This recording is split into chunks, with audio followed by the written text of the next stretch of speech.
Part C. Write down the time interval where, part I, the velocity of the athlete is negative.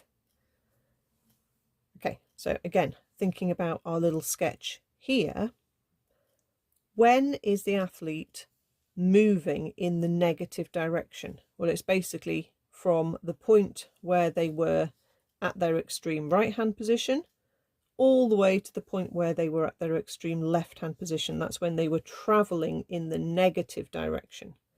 So that one is from 4 to 7 seconds. Okay. The second part is tricky. Where is the velocity increasing and the speed decreasing? Which sounds like that can't happen, but there is, because velocity is not the same as speed.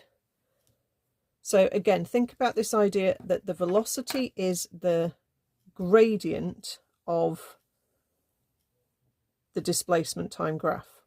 Okay.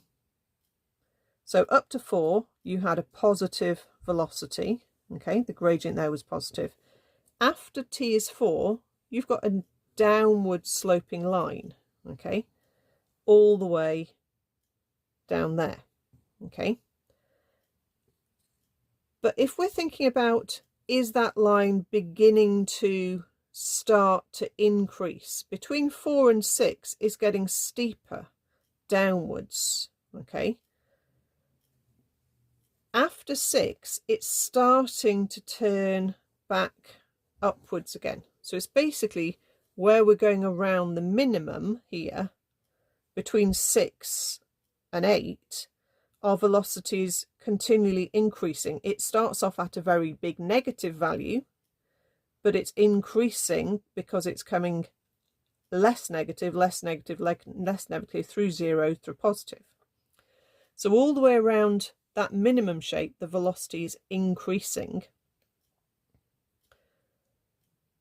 But between 6 and 7, if you visualize your athlete running through their journey, between t is 6 and t is 7, they're slowing down, ready to change direction and come back here again. So it's the bit between 6 and 7 seconds where your velocity is starting to increase, but your speed is decreasing. And I know that does sound counterintuitive, and it is quite tricky to think about.